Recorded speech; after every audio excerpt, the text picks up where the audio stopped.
Thank you everyone for coming.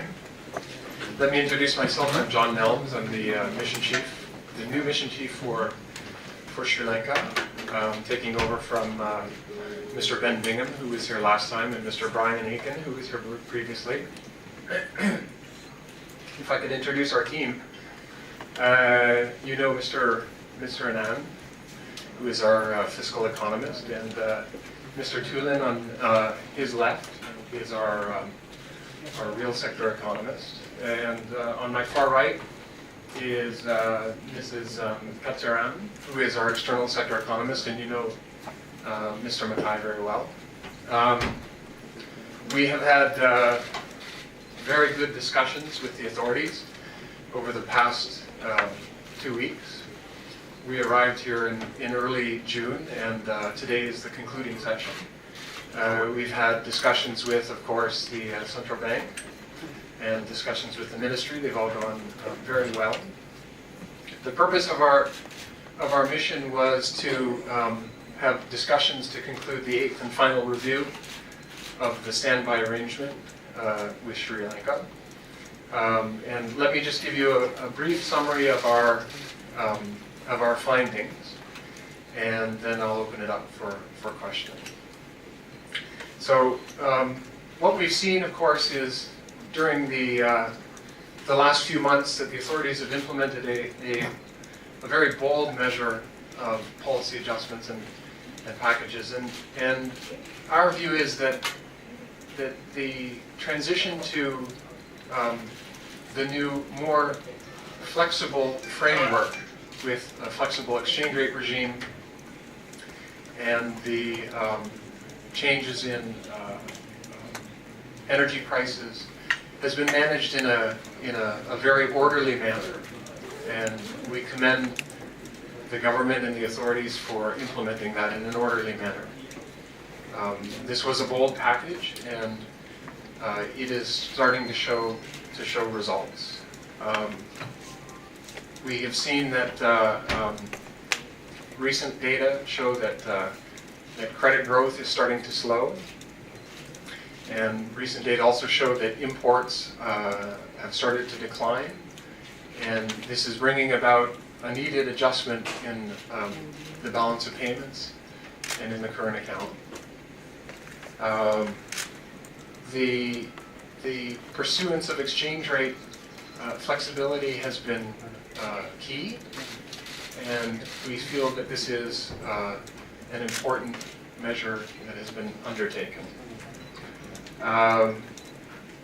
Remittances have continued to remain strong, and tourism has remained strong. So we have revised our projections for the balance of payments upwards slightly, and we now see that international reserves should rise over the remainder of this year. On the fiscal side, revenue collection has been under pressure because of the slowing economy and also because of slowing imports. And at the same time, government expenditures on interest payments have also risen somewhat. But in our discussions with the ministry, we have sensed and discussed with them their firm commitment to ensure that the deficit targets are going to be met. Let me just turn to our projections for growth for this year. We do see that the economy has been operating at a high level, and we now expect real GDP to expand by 6.75% this year in 2012. This is partly in response to the tighter macroeconomic policies that have been implemented, but it also reflects the slowing of global growth and exports. As you well know, that there is the global environment has become a more difficult environment, and a significant amount of Sri Lanka's exports are directed both to the European Union and to the United States, where growth has been slowing.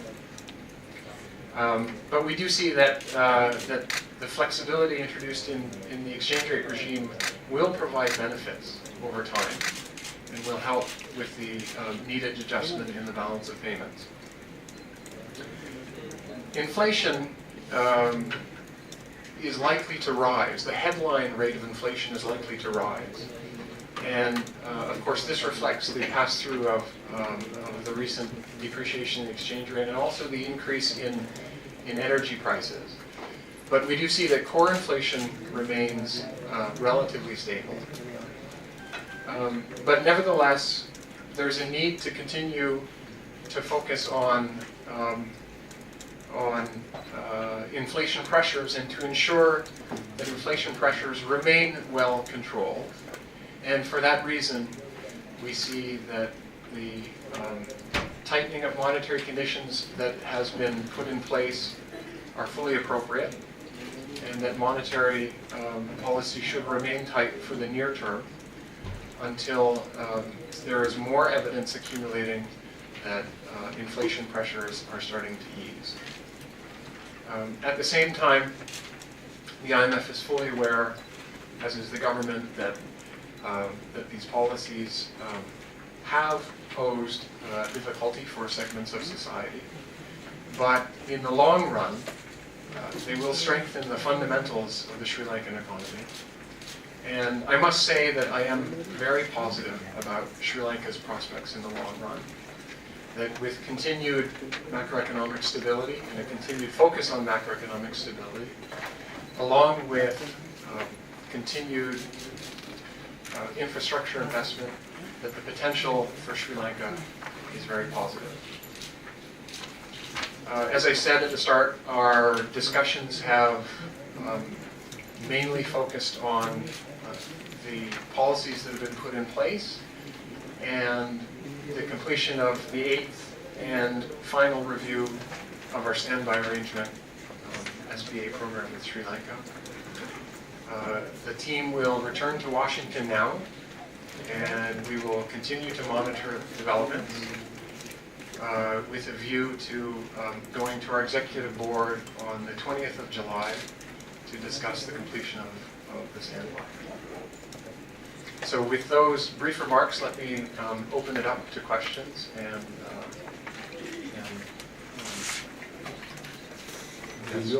We have a press release that has been issued, and I hope that everyone has a copy of that. I'm afraid not. I'm afraid not. But no, it's on the way, I suppose. It's coming.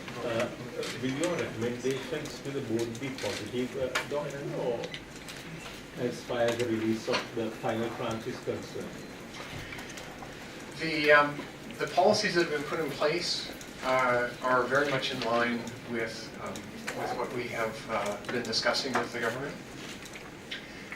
There are a few targets for the end of June that we don't have data for yet, but we see that that there is measures being taken place to ensure that those targets are met.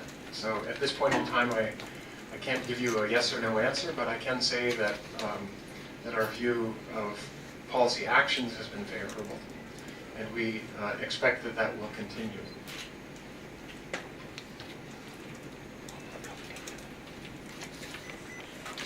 What's your inflation target revised for? Inflation? What's the inflation target revised year-end point to point? We expect inflation to rise to just under 10% by in 2012. I think we penciled in 9.5%. Core inflation, of course, we have as being lower than that.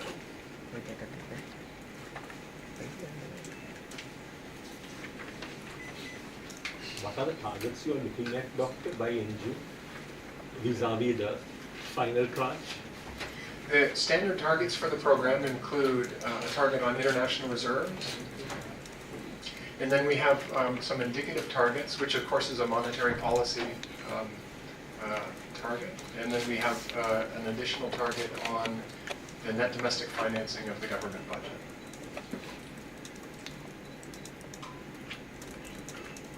Going by the data we have already seen, would you say that the policy package that was introduced earlier this year is enough? I think that, the short answer is that yes, this has been successful in bringing about needed adjustments. And as I said earlier, we do see the current account was under pressure last year. The balance of payments was under pressure. And that the policy measures that have been put in place, and I'd like to reemphasize that this was a bold set of policy measures. And I do believe that this has been a very successful set of policy measures. And I also want to recognize that it's not these types of moves in many countries are not easy moves to take. And that Sri Lanka has done a very good job so far at managing this transition. In many countries, the types of policy measures that have been put in place here, and they were needed and necessary measures. But in many countries, these are very, very difficult things to do, and I think we have to understand that from a political perspective and from a social perspective, that these are difficult, but they were critical for the long-run economic well-being of the country. And we are seeing the results of these, and so I would say that at this point in time, yes, very successful.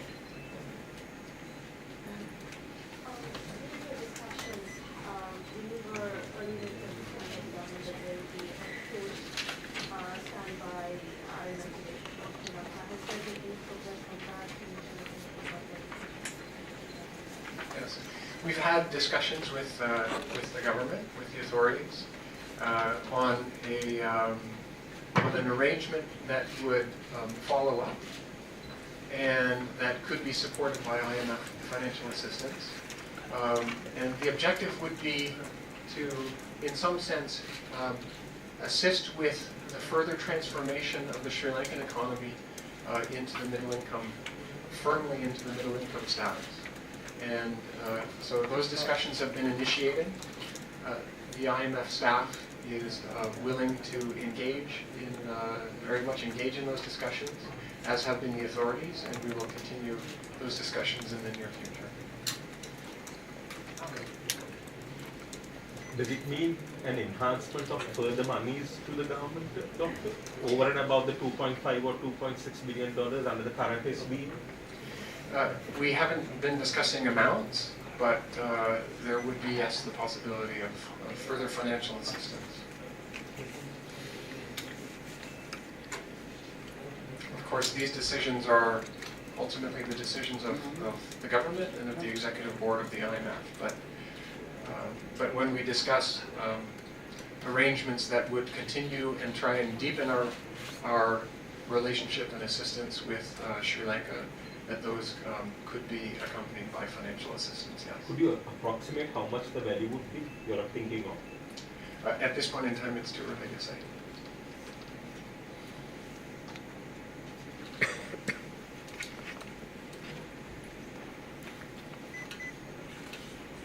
Do you see the exchange rate stabilizing, Doctor? Well, as I said before, I think Sri Lanka is a small open economy. And in a small open economy such as Sri Lanka's, you need a shock absorber. In some sense, it's almost like a car driving down the street. And if the car has no shock absorbers, when you hit a bump, the passengers hit their head on the roof of the car. And not just in Sri Lanka's economy, but in many small open economies where trade is a very important part of economic growth, that having the exchange rate flexible provides a shock absorber to move in response to these bumps in the road. So the change in the policy framework to allowing more flexibility, I think, has been the right decision, and it has been a good decision. In terms of the level of the exchange rate, I can't tell you what the appropriate level of the exchange rate was. If I was good at predicting levels of exchange rates, I would probably have more money than I do and not be sitting here today.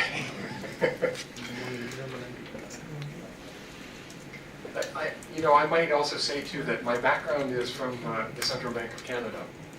I started my career as an economist in the Central Bank of Canada. And one of the focuses of the Central Bank of Canada was to try and forecast the exchange rate between the Canadian dollar and the US dollar. And the only thing that we knew when we were forecasting that exchange rate was that we would be wrong. So, as I said, it's very difficult for me to tell you what the appropriate level of the exchange rate is.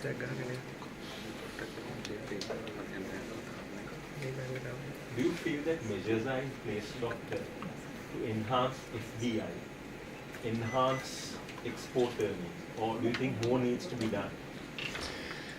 From our perspective, our focus is on discussions on how to maintain macroeconomic stability. And we know from experience that a stable macroeconomic environment, in particular where you have a stable and known inflation rate, relative control of inflation, is very beneficial for investors. Investors like to look to countries that have macroeconomic stability. And this is the direction that we very much see taking place in Sri Lanka. That inflation has been well controlled. And when I say well controlled, please don't get me wrong, I'm not talking about an inflation rate that stays in a very narrow band. That's very difficult to do in any country. And in countries that are going through structural reforms and transmissions, it's even more difficult. But what I'm talking about is general inflation stability and general macroeconomic stability. And as I said, the policy package that was put in place is starting to show delivery of macroeconomic stability, and I think that's absolutely critical for foreign direct investment when FDI is looking.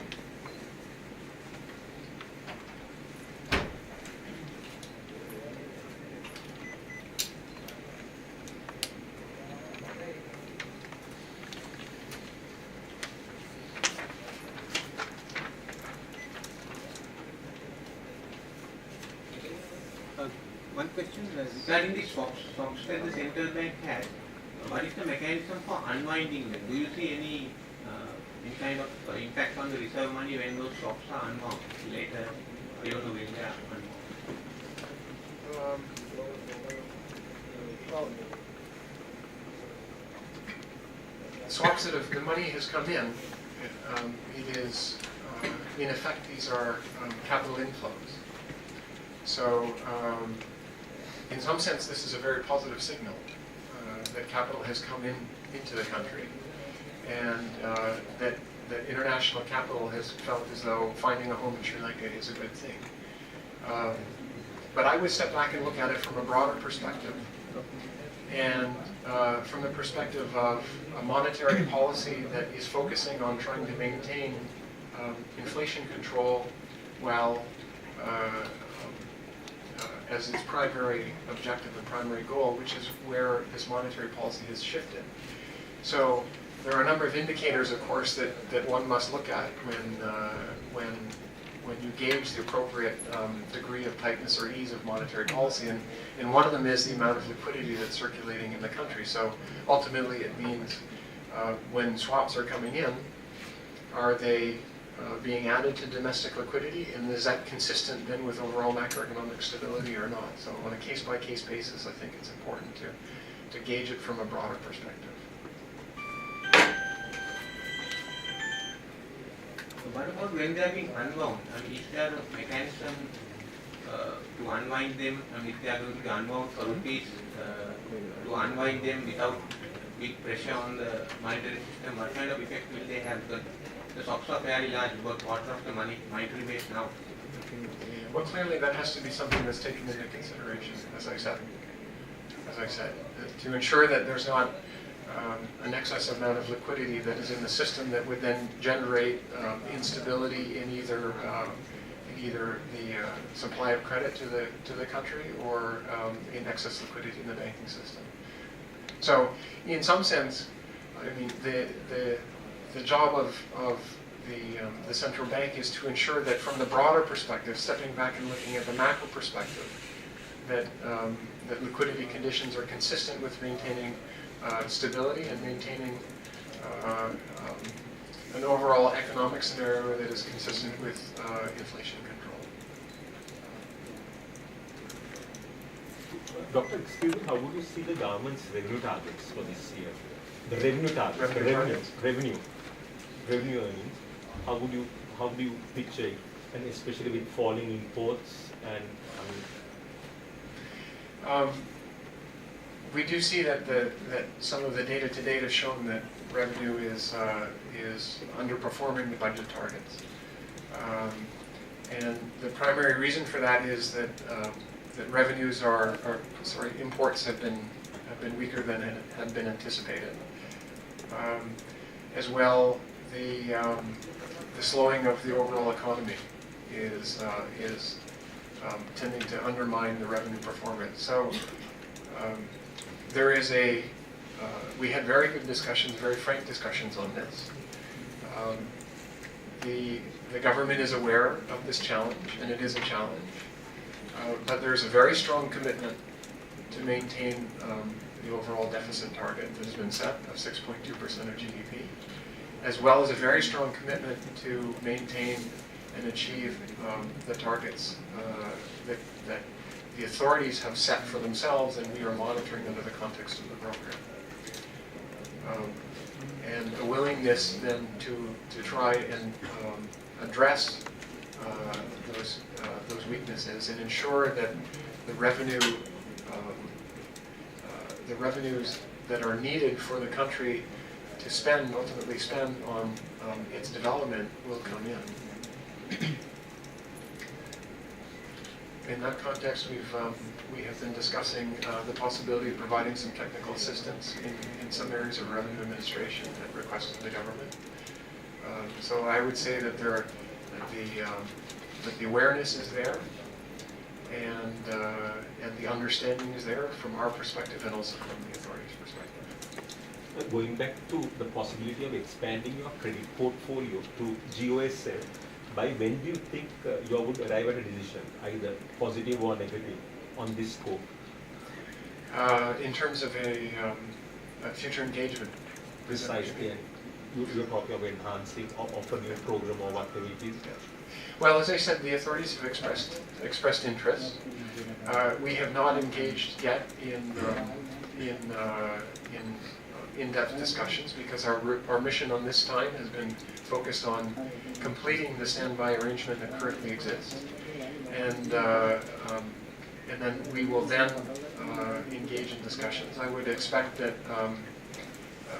we may be able to return to Sri Lanka sometime in September, and then undertake discussions at that point in time.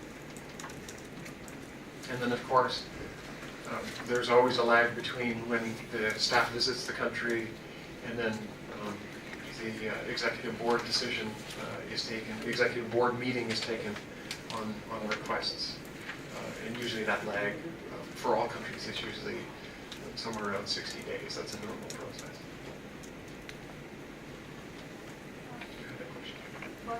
What is your take on losses associated with this focus on small corporations and this board?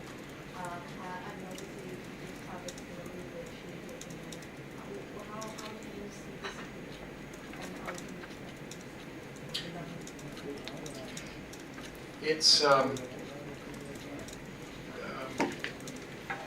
I think that the changes in energy prices that were introduced, as I said before, were very bold changes. And I've worked in a number of countries that have faced very similar situations, and I can tell you from my experience in other countries that changes in energy prices are very difficult to implement. And so I would give the government very high marks for tackling that, because those adjustments were necessary and needed. And they have helped address the performance of both the CEB and the CPC. The other thing that's helped is the decline in the international price of oil. Now, counter sort of offsetting some of that to some extent has been the fact that drought has shifted the electricity generation away from relatively inexpensive hydro generation towards more expensive thermal generation. On balance, our estimates point for a reduction in the losses of the two energy companies this year. We think that they should be reduced by around 0.75 percentage point of GDP. So that is an achievement that will take place this year.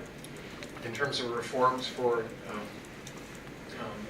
placing those SOEs on a more sustainable footing in the long term, we've had discussions, and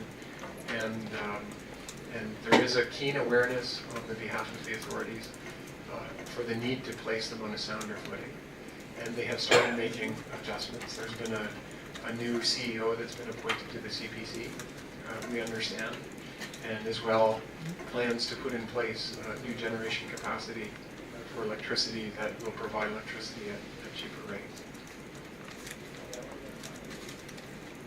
Would this entail introducing a price mechanism where, as per the international prices and the volatility of the exchange rates, that would reflect on the prices of both petroleum and electricity prices? We haven't discussed that issue with the authorities here. But again, if I could just point to an experience that I've had in other countries to give you a sense.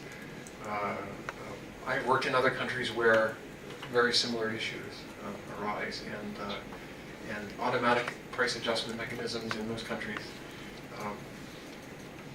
sometimes can be very difficult to implement. Now, I'm not saying that that's the case in Sri Lanka, but the focus of our discussions, this has been I don't want to downplay the major change that has already taken place, the major adjustment that has taken place, because I think that's a very significant adjustment.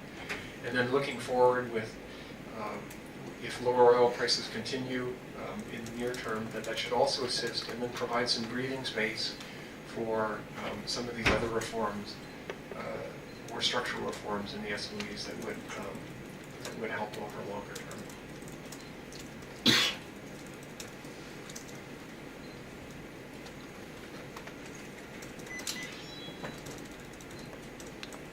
To what extent will the fall of European debt market affect the supply? That's a very good question. As you all know, I mean, you've been watching the press recently, that Europe is facing some difficulties.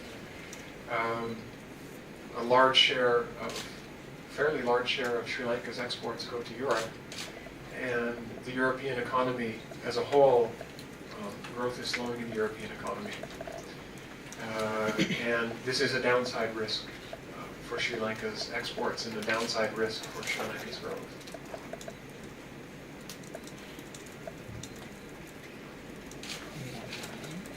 Unfortunately, it's something that's beyond the control of the Sri Lankan authorities.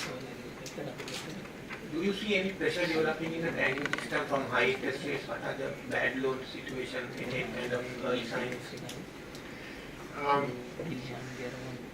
There has been a small increase in the non-performing loan of the banking system, but this increase has been a very small increase.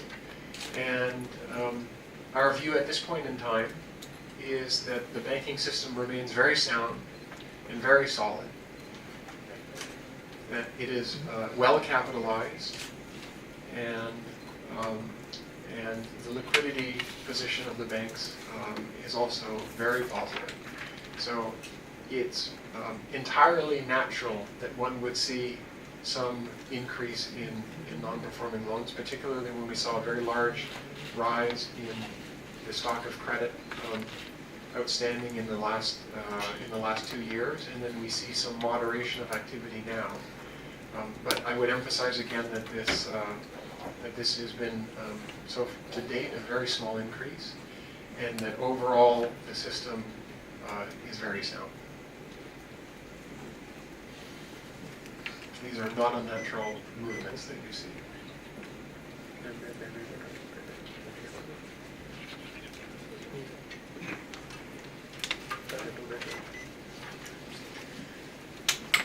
Okay. So thank you very much.